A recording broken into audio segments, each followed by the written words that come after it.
Hey, Redcon Raider here. Even before I spent years working in comic shops, I was an avid strategy gamer. That's not to say I was very good at them, just that I loved playing them and I spent plenty of long hours with classic tabletop and PC strategy games. That's why I wanted to throw together a quick video talking about what is easily the game I'm most looking forward to getting my hands on in 2018. Phoenix Point. So what is Phoenix Point?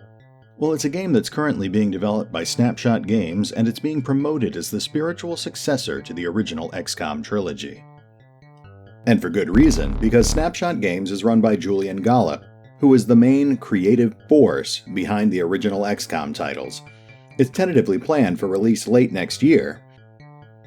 Phoenix Point draws inspiration from all three of the original XCOM titles, UFO Enemy Unknown, XCOM Terror from the Deep, and XCOM Apocalypse, mixed with modern elements introduced by the more recent XCOM games from Firaxis. The player takes control of a government-founded organization tasked with stopping the invasion, much like the original XCOM, while the aliens are heavily inspired by the works of H.P. Lovecraft, much like in Terror from the Deep. The game is planned to have an in-depth diplomacy system with multiple competing factions, similar to XCOM Apocalypse, but will also be updated with some of the streamlined gameplay elements of the modern XCOM remakes. In Phoenix Point, the Earth's oceans become infected with an ancient alien virus known as the Pandora virus, which mutates all forms of aquatic life in strange and terrifying new ways. These frightening new creatures begin invading coastal regions, and wherever they go, they bring a strange microbial mist with them, which further mutates any other species they encounter. Humanity is quickly overwhelmed, with survivors retreating further inland to higher elevations where the mist has not yet been able to spread. Working quickly, the nations of the world pool their resources into something called the Phoenix Project, which they hope will help them turn the tide and stop the mutagenic virus before it's too late. The game starts 25 years later, after most of humanity has already been wiped out.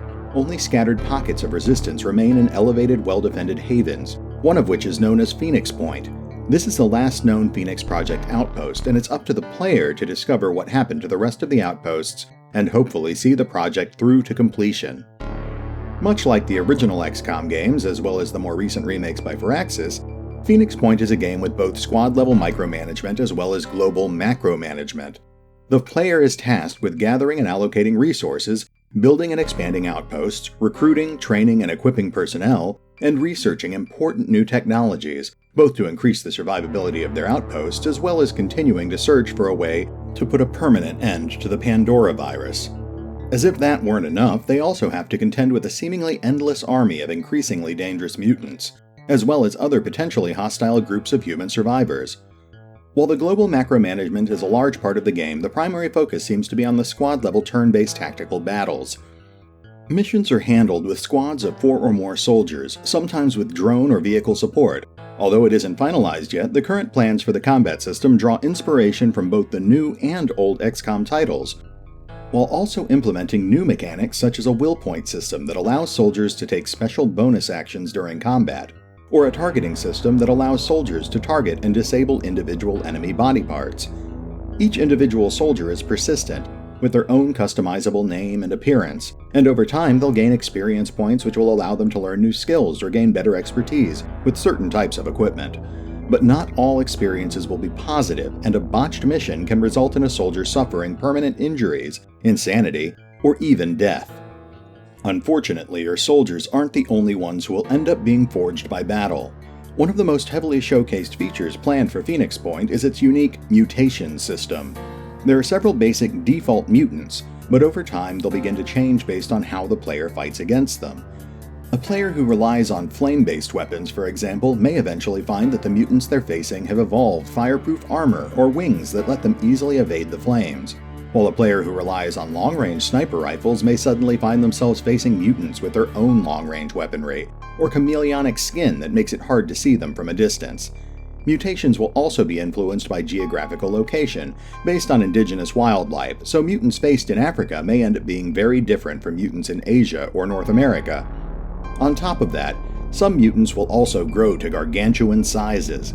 The player will end up facing hideous mutants the size of elephants, often with specialized mutations that will grant them multiple special attacks, which the player can theoretically disable with their ability to target specific body parts. Some mutants are even larger, such as the outpost-obliterating landwalkers, which are so massive that the only way to stop them is by airdropping soldiers onto their backs and bringing them down with explosive charges. Fortunately, the player isn't alone in their struggle to take back the Earth.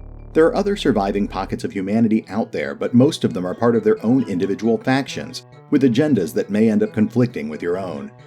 The Disciples of Anu, for example, are survivors who have decided to worship the Pandora virus like a god, and seek to find a way to coexist with it.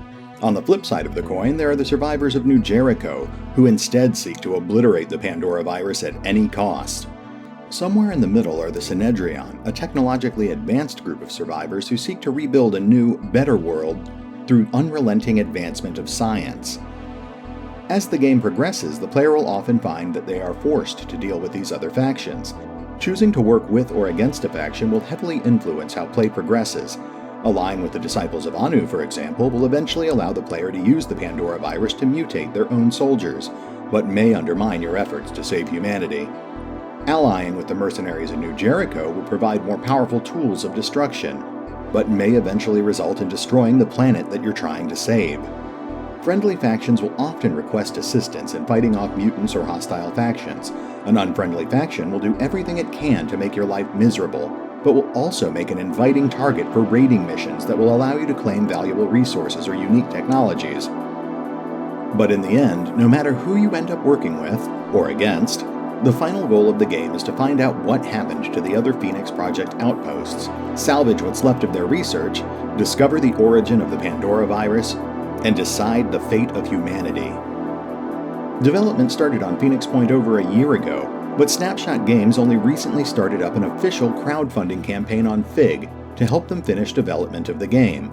Their fairly modest goal is $500,000, an amount they've already come close to achieving. But Julian Gollop has hinted that they're planning a number of possible stretch goals to encourage additional funding. Backing the project through Fig comes with a veritable laundry list of potential rewards, with lower tiers offering basic digital rewards such as game keys, desktop wallpapers, soundtracks, in-game cosmetic items, and early access to the beta. Higher tiers include physical goods such as a collector's box, t-shirts, posters, and even a high-quality figurine of the game's most terrifying mutant. At the highest tier, $1,500, you'll even get to work with the developers to create a major NPC, including their name, appearance, and in-game biography. In addition, backing the game at any tier will get you a Steam key for another game developed by Snapshot Games, Chaos Reborn, which is a modern remake of another one of Julian Gollop's classic strategy titles. And since this crowdfunding campaign is being run on Fig, you also have the option of investing in the game, rather than just pledging to support it. Investors will have a financial stake in the game itself and will receive a share of the profits once the game is officially released. There are currently 36 more days before the crowdfunding campaign for Phoenix Point ends, so that means you have plenty of time to look into the game and see if it's something you might like. And if it turns out that you do like what you're seeing, then I strongly encourage you to support the project, because this could very well end up being one of the best PC strategy games of all time. To find out more about Phoenix Point, check out the official website at www.phoenixpoint.info, where you can sign up for the newsletter or read stories based on the setting. If you want to check out the current ongoing Fig campaign, just go to www.fig.co/campaigns/PhoenixPoint.